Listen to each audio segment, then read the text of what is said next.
Una pregunta al doctor referente a un paciente prediabético, quien tiene una glucosa de 110 en ayunas de forma repetida. Entonces, ¿cómo se procedería con ese paciente? Bueno, aquí lo primero que hay que hacer, gracias, lo primero, buenos días.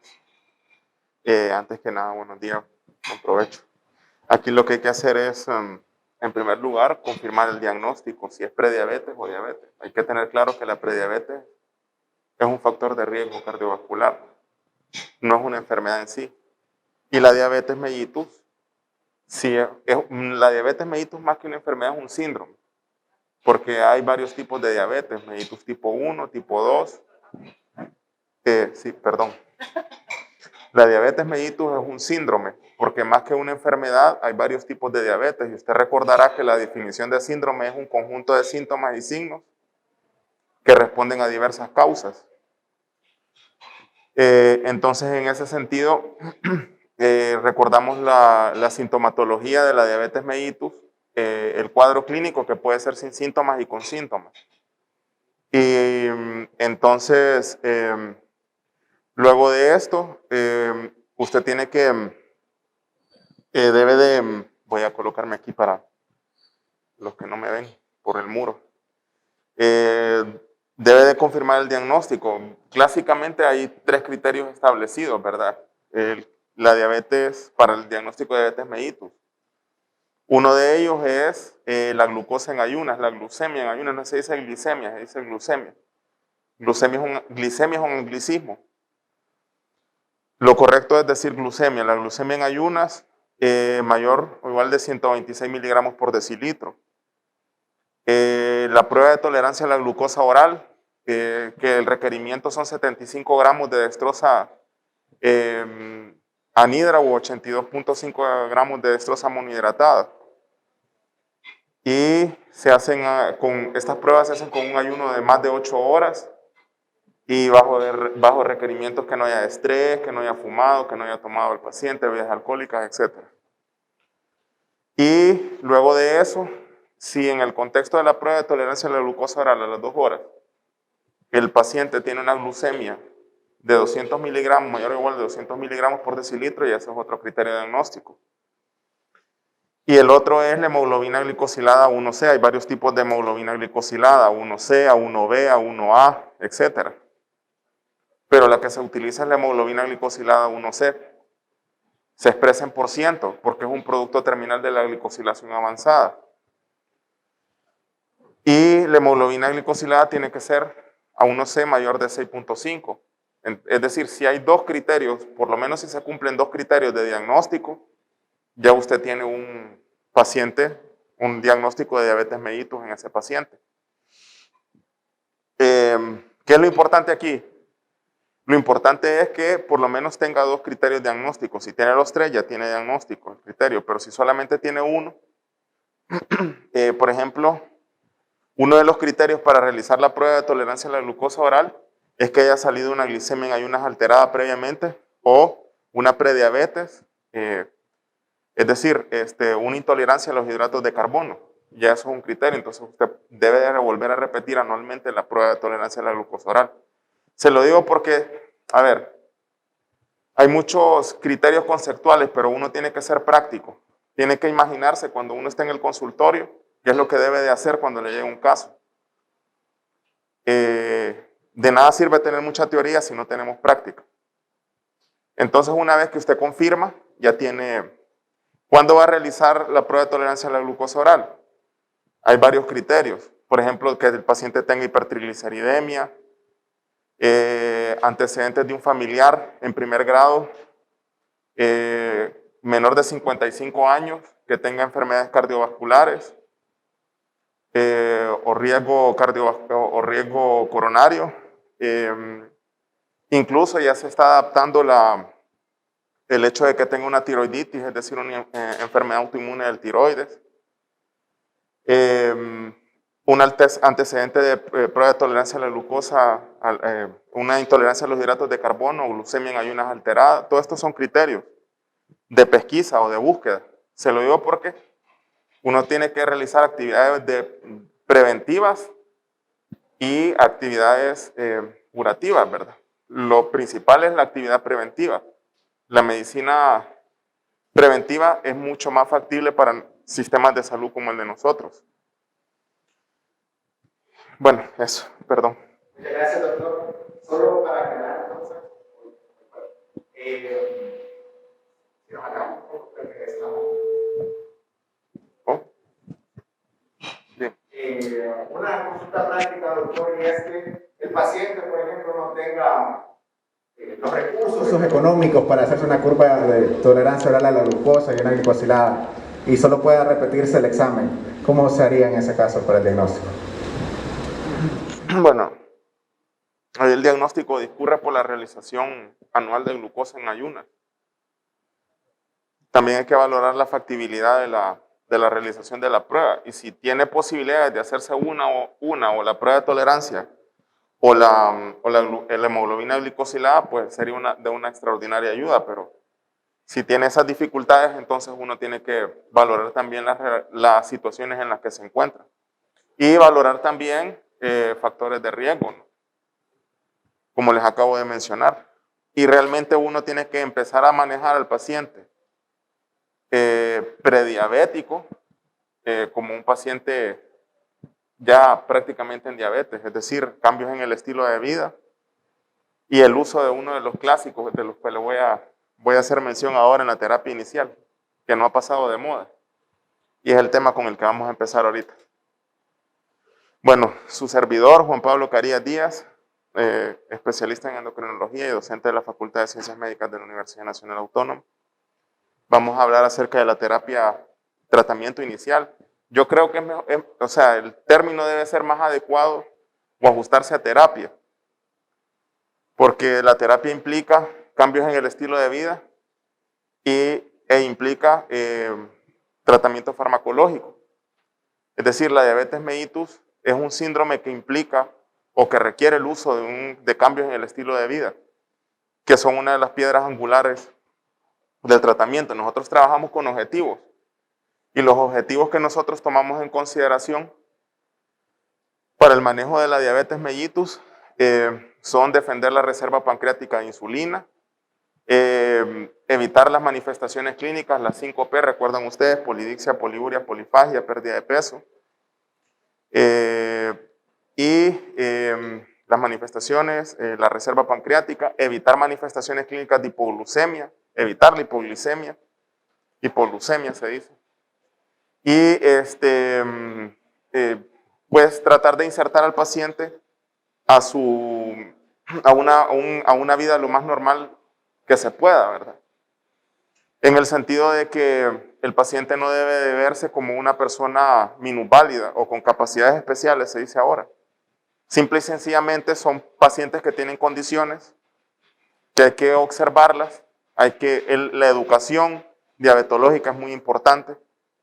Nosotros siempre hacemos énfasis en nuestra consulta con nuestros pacientes sobre la educación diabetológica. No es lo mismo estar informado que estar educado.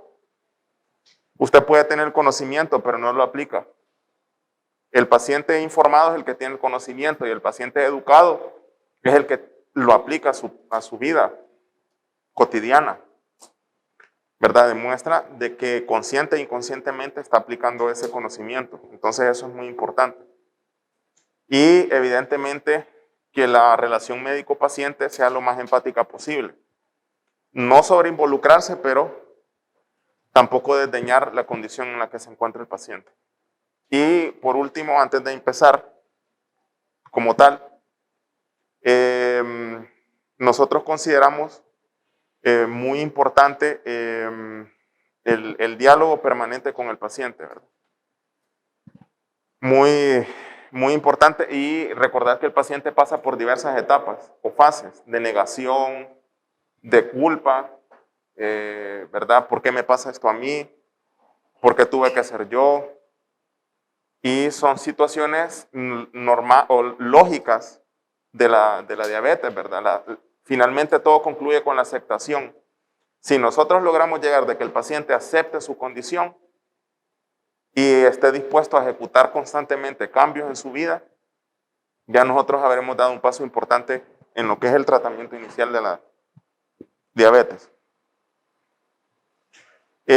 Bueno, con respecto al manejo farmacológico, decidí rescatar estas tablas que vienen incorporadas de la Asociación Americana de Diabetes. Aquí abajo está la cita bibliográfica, en el cual nosotros exponemos cuáles son los fármacos, los antidiabéticos orales que nosotros, orales y no orales, porque hay antidiabéticos que son por vía subcutánea. El clásico, el que nunca pasa de moda y que siempre se le descubren propiedades farmacológicas nuevas, es la metformina, que pertenece al grupo de las biguanidas. Tiene una alta eficacia, por eso nosotros decimos de que debe de incorporarse en etapas tempranas, incluso se recomienda en pacientes prediabéticos. Es decir, que tengan una glucemia en ayunas alterada o una intolerancia a los hidratos de carbono o una hemoglobina glicosilada correspondiente a prediabetes. No es un hipoglicemiante, quiero disipar esa duda. No es lo mismo antidiabético oral que hipoglucemiante, ¿verdad?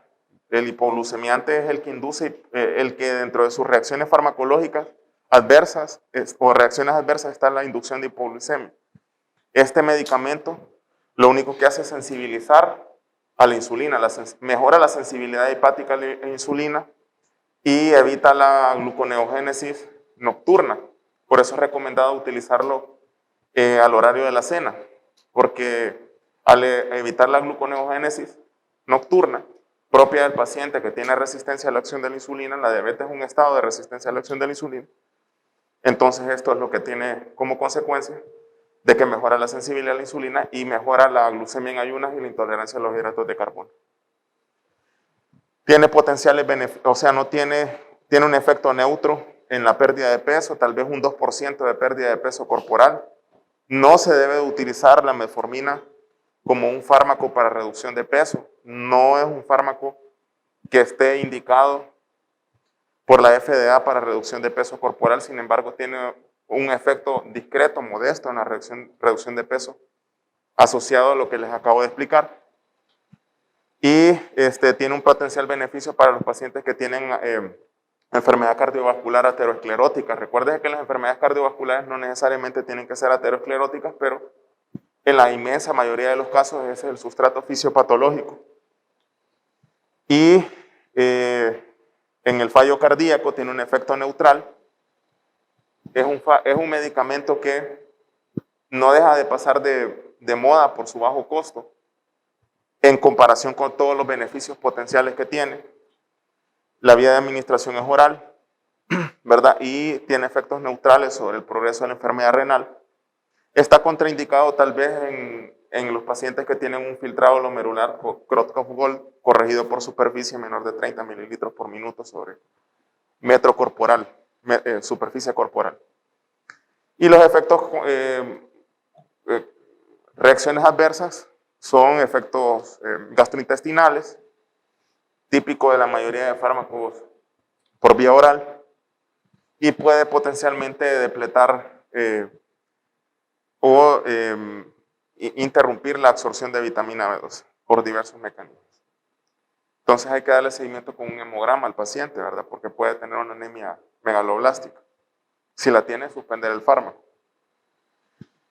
Bien, en segundo plano tenemos a los inhibidores del cotransportador de sodio glucosa tipo 2, SGLT2, inhibidores SGLT2.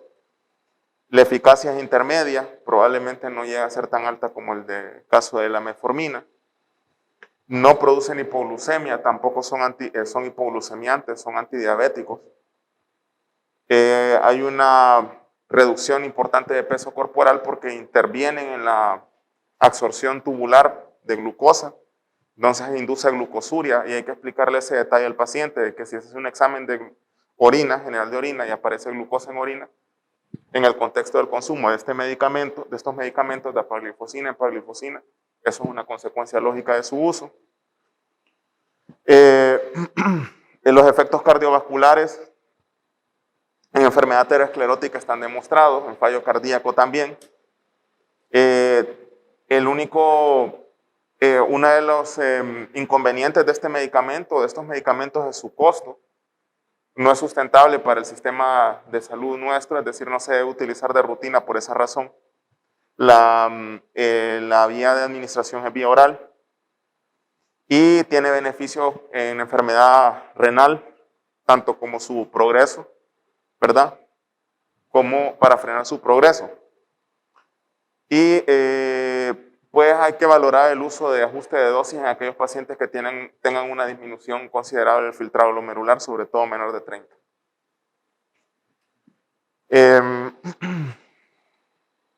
Bien. Como la medicina va avanzando y en su avance, pues miramos nuevas terapias atendiendo a diversos puntos de lo que es el octeto ominoso que le decía el doctor de Fronzo, ¿verdad? Tenemos los agonistas de receptores, los agonistas de GLP-1, ¿verdad? Recuerde que el GLP-1 es una incretina y las incretinas potencian la secreción de insulina basada en administración oral de glucosa. Cada vez que el paciente consume alimento glucosado, pues entonces las incretinas se liberan para potenciar la secreción de insulina. Es un mecanismo beneficioso porque, a diferencia de los sulfonilureas que inducen la secreción de insulina, agotan o depletan la reserva pancreática de insulina. Y por eso nosotros consideramos que las sulfonilureas no son un fármaco que se debe utilizar de rutina, porque van en contra de uno de los objetivos del tratamiento de la diabetes mellitus. Tenemos diversos fármacos, dulaglutida, liraglutida. La liraglutida es un fármaco que está aprobado por la FDA para su uso en pacientes con obesidad y que tengan prediabetes. Y se puede usar en pacientes que tengan un índice de masa corporal mayor de 27 y que tengan enfermedades cardiovasculares también.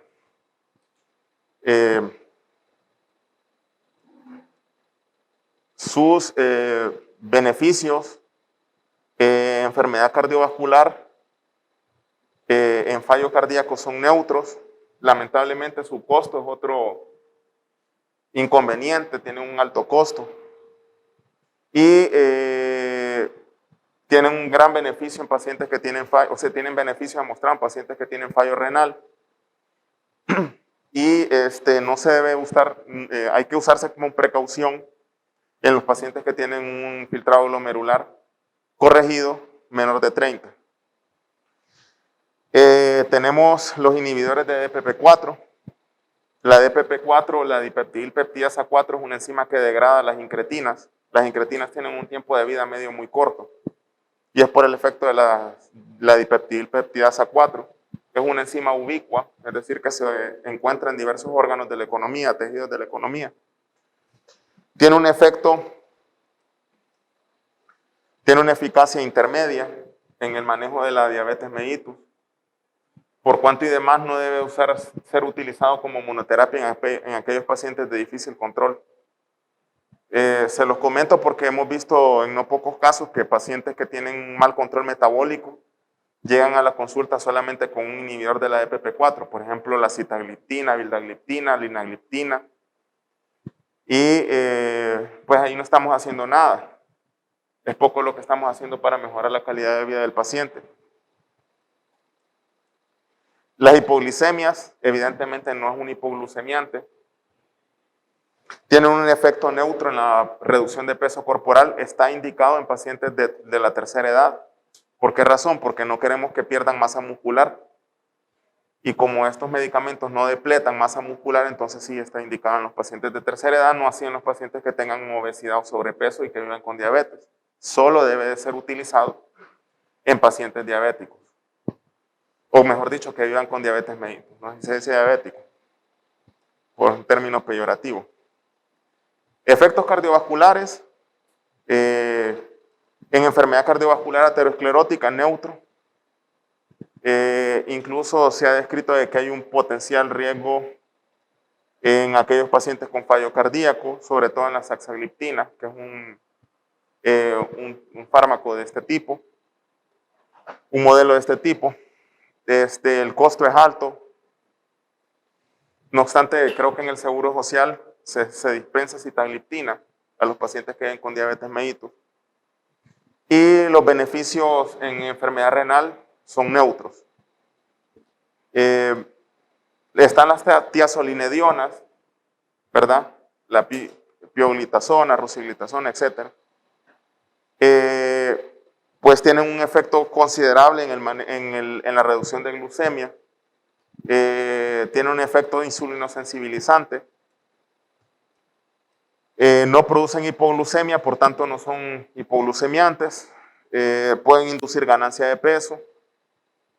En los pacientes que tengan fallo enfermedad cardiovascular aterosclerótica, tienen un potencial beneficio la pioglitazona. Y tienen una ventaja que su costo es bajo y no tienen ningún impacto sobre el fallo renal. Y por último, aquí tenemos la sulfonilurea. Por último, recalco la palabra por último. Sí inducen incremento de peso. Tienen un alto impacto en la reducción de glucosa. El inconveniente son las hipoglucemias. Reducen de peso. Aumentan de peso, quiero decir. No tienen ningún beneficio demostrado, sobre todo las de primera y segunda generación no tienen beneficio demostrado en enfermedad cardiovascular. La glimepirida sí, se han hecho estudios que demuestran beneficio en enfermedad cardiovascular en el remodelado. Y bien, los pacientes con fallo renal no deben de utilizarse por el riesgo de hipoglucemia. Dan unas hipoglucemias muy intensas. Hay que tener mucho cuidado con eso. Y la gliclazida sí se utiliza en pacientes que tengan se puede utilizar en pacientes que tengan un filtrado menor hasta 30. ¿Verdad? Ese es el beneficio de la gliclazida. En nuestro país se comercializa bajo el nombre de Amicron. No le estoy haciendo y declaro no conflicto de intereses. Bien, y por último tenemos a las insulinas, que no son fármacos, es una hormona sintética. Bueno, Banting y Bess les pueden dar parte de toda su historia, pero yo solamente voy a hacer una breve reseña. Las insulinas se clasifican de acuerdo a su tiempo de acción. Voy bien con el tiempo. Las insulinas se clasifican de acuerdo a su tiempo de acción. En insulinas de acción rápida, la insulina cristalina es el prototipo. Acción intermedia, la NPH. La NPH no es una insulina de acción prolongada. Hay que quitarse esa idea de la cabeza. No es una insulina de acción prolongada, es una insulina de acción intermedia. Su tiempo de vida es de 12 a 17 horas, con un efecto máximo a las 8 horas. Por eso, y para evitar que haya una hiperglicemia de rebote y una hipoglucemia en la madrugada, debe inyectarse la dosis nocturna entre 8 y 9 de la noche. Lo digo porque he visto en no pocas ocasiones a los pacientes les dicen que se les inyectan a las 6 de la tarde. Y no es, por el mecanismo de acción del medicamento, no es conveniente hacerlo de esa manera. La NPH, que depende del sulfato de protramina. Se va liberando porque hay monómeros aglutinados en función del sulfato de protramina. Y por último están los análogos tanto de acción prolongada como de acción rápida, ultra rápida. La acción prolongada, y tenemos por ejemplo la Detemir, tenemos la glargina, y los de acción ultra rápida tenemos la glulicina, el Aspart, por citar algunos nombres. Bien, deben de utilizarse en aquellos pacientes que tienen una hemoglobina glicosilada mayor de 10, A1C mayor de 10, o en aquellos pacientes que a pesar de estar con 2 o 3 fármacos antidiabéticos orales no tienen un control metabólico óptimo desde el punto de vista de la glucosa. Bien, este cuadro, que es un poquito complejo, lo decidí incluir para que veamos cuáles son los mecanismos, o sea, cuáles son nuestras elecciones cuando tenemos uno u otro paciente. Si se dan cuenta, Claro que sí, se dan cuenta. Nosotros utilizamos los fármacos, elegimos uno u otro fármaco en función del riesgo del paciente, tanto cardiovascular como enfermedad renal. Aquellos pacientes, la primera línea siempre va a ser el clásico de clásicos, el Rolls Royce siempre va a ser la metformina. No obstante, si hay alguna contraindicación para el uso de metformina, sobre todo el filtrado glomerular, nosotros podemos considerar el uso de otros fármacos que no requieran un ajuste de dosis. Por ejemplo, la linagliptina no requiere ajuste de dosis, incluso en pacientes que tengan un filtrado menor que llegue a 15. Esa es una consideración. Aquellos pacientes que tengan enfermedad cardiovascular aterosclerótica, nosotros podemos escoger el GLP-1 o el SGLT2 como fármaco de primera elección. En aquellos pacientes que tengan un fallo cardíaco o antecedentes de fallo cardíaco, el SGLT2, los inhibidores de SGLT2 son una elección. Los pacientes que tengan antecedentes de enfermedad renal crónica o fallo renal, nosotros podemos iniciar con un SGLT2 o un agonista o un análogo de la GLP-1. Y siempre hay que recordar que el tratamiento del paciente que vive con diabetes debe ser individualizado, ¿verdad? En medicina, me decía un profesor, no siempre 2 y 2 son 4. Y el mejor tratamiento es el que se ajuste a las condiciones clínicas del paciente, de cada paciente en particular. Bien. Sí estoy de acuerdo, hay que valorar el uso de metformina. No, o sea, no estoy de acuerdo en cómo está redactada la frase, pero sí estoy de acuerdo en que hay que valorar el uso de metformina en todo paciente como tratamiento inicial.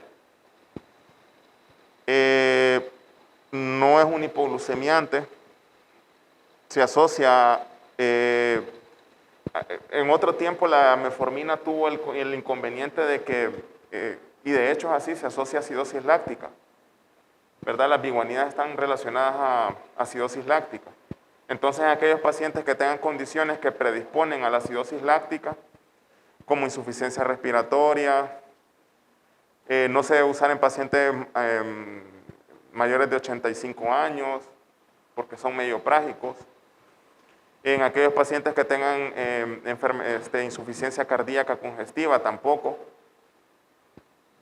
Y el caso particular del filtrado glomerular. Por eso digo que debe de considerarse el uso de metformina, pero no es una regla que esté escrita en piedra. Y el tema de la hemoglobina glicosilada para iniciar el uso de insulina, sí es importante considerarlo. Nosotros utilizamos la insulina para aquellos pacientes que tengan un muy mal control metabólico de inicio y que nosotros queremos ajustarlo, ese control lo más rápido posible. Es importante tener en consideración que entre más rápido se logra el control metabólico adecuado, óptimo en un paciente, su glucemia en ayunas menor de 80 a 130, sus postprandiales no mayores de 180, la glico entre 6.5 y 7, entre más rápido nosotros logremos ese control metabólico es mejor. Los seguimientos son cada 3 meses en aquellos pacientes que no se logren los objetivos y cada 6 meses en los pacientes que logren los objetivos.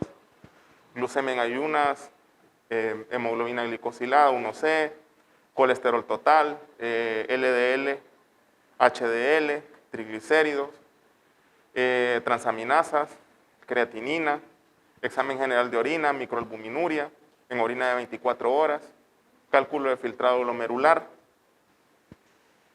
Ya dije la hemoglobina glicosilada 1C, sí, el hemograma si está utilizando metformina, si el paciente tiene cualquier condición anemizante. Y considerar que si el paciente tenía anemia, no debe de tomarse como referencia la hemoglobina glicosilada 1C por razones obvias. Ok. Bien. Estas son las combinaciones de medicamentos. No me voy a detener mucho. usted puede utilizar la sulfonilurea en tratamientos triples con inhibidores de DPP4. Si va a utilizar sulfonilurea e inhibidores de DPP4, reduzca a la mitad la dosis de la sulfonilurea. Porque el inhibidor de DPP4 con sulfonilurea evidentemente potencia la hipoglucemia, ¿verdad? Por razones obvias. No es que el DPP4 sea hipoglucemiante, pero si induce la liberación de insulina dependiente de glucosa oral más la sulfonilurea, que induce la secreción de insulina, ¿verdad? Entonces puede dar potenciar el efecto hipoglucemiante. Los inhibidores de SGLT2, los análogos de GLP-1, y no se recomienda utilizar la sulfonilurea con monodosis de insulina basal porque se potencian las hipoglucemias. Las teazolinedionas son insulinosensibilizantes, entonces sí puede ser una opción. Los inhibidores de DPP4, la misma consideración que la combinación con sulfonilureas. Los inhibidores de SGLT2 se pueden utilizar con insulina en monodosis.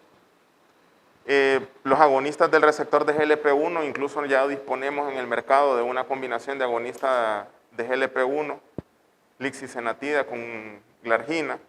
Lixisenatida, sí, creo que es lixisenatida con glargina. Y en aquellos pacientes de mal control, considerar el uso de insulina basal con cualquier combinación de estos fármacos. 10 minutos. Estos son los fármacos con los que contamos en atención primaria. Un caso clínico, HLGE, es un paciente masculino de 50 años. A la anamnesis, un paciente fumador inveterado de más de 30 cigarrillos diarios.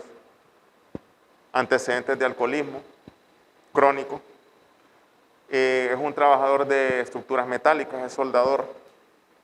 Lo trae la familia a la emergencia por presentar astenia, polidixia de al menos 2 semanas de evolución. Adicionalmente refiere pérdida de peso no cuantificada. Al examen físico vemos que tiene un biotipo normolíneo, un peso de 76 kilogramos y una talla de 1.68. Es sobrepeso. Índice de masa corporal de 26.92. La presión arterial en 100/65. Está consciente y orientado, las mucosas húmedas y coloreadas. Cabeza y cuello normocéfalo, pares craneales conservados, no masas palpables ni visibles en cuello. Aparato cardiovascular, ruidos cardíacos rítmicos, buen tono, no soplo, frecuencia cardíaca de 76 latidos por minuto.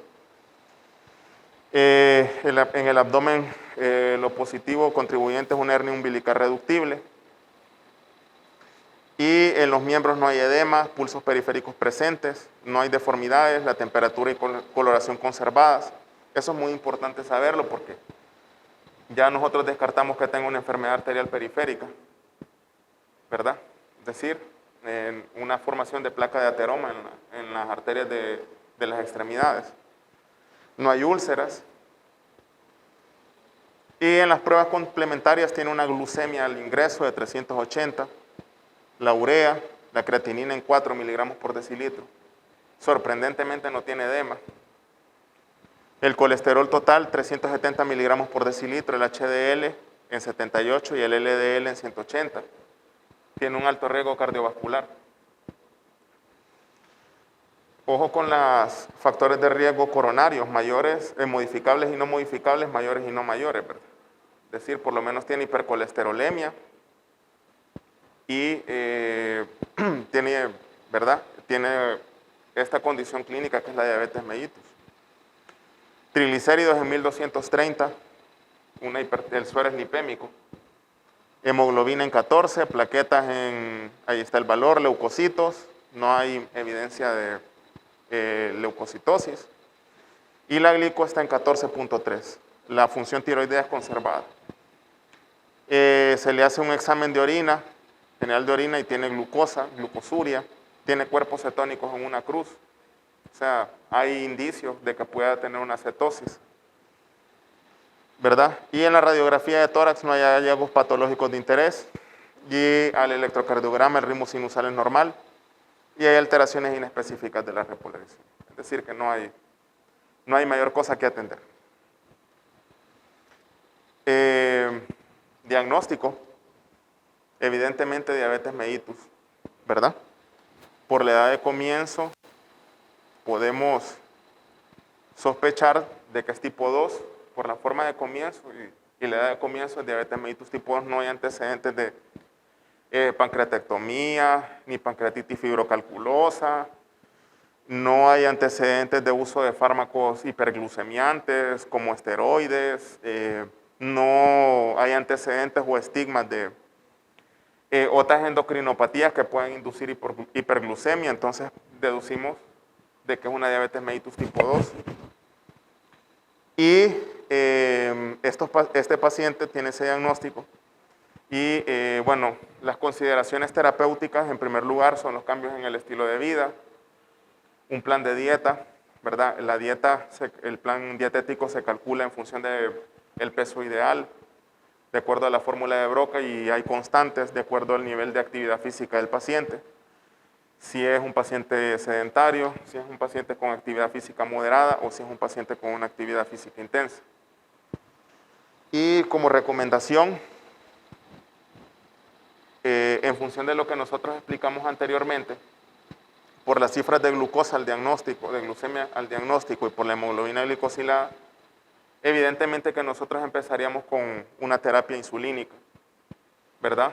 El cálculo de dosis entre 0.3 y 0.5, si usted va a utilizar NPH, se divide en dos subdosis, AM/PM, si es mayor de 20 unidades diarias, en función del peso corporal. Y puede comenzar, si el paciente tiene disponibilidad económica, con un análogo de acción prolongada, y puede hacer alguna combinación de la insulina con algún fármaco antidiabético oral de los que acabamos de mencionar. No escogería metformina por el hecho de que cuando nosotros vamos a calcular la tasa de filtrado glomerular, tiene una tasa de filtrado glomerular por razones obvias menor de 30, ¿verdad? Con una creatinina de 4 yo no esperaría que fuera de esa forma, entonces no es lo conveniente.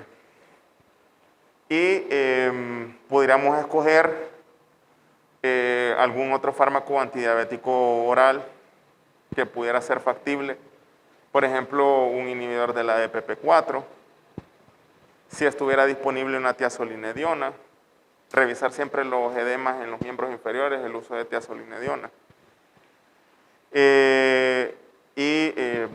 O incluso, si el paciente tiene posibilidades económicas, un agonista, un análogo de la GLP-1, ¿verdad? En combinación con un análogo de acción prolongada.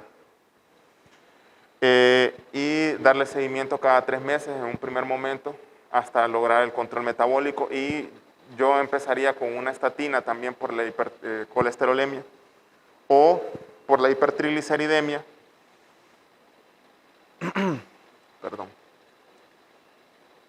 Por la hipertrigliceridemia, a ver.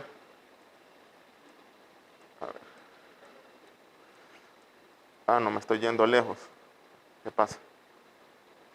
Por la hipertrigliceridemia, ¿verdad? Con un fibrato, un fenofibrato, ¿verdad? Siempre tomando en consideración el filtrado glomerular del paciente, ¿verdad?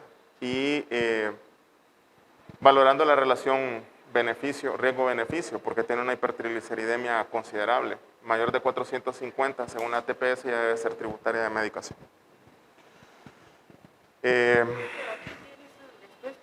Sí, bueno, con esto me despido, les agradezco mucho.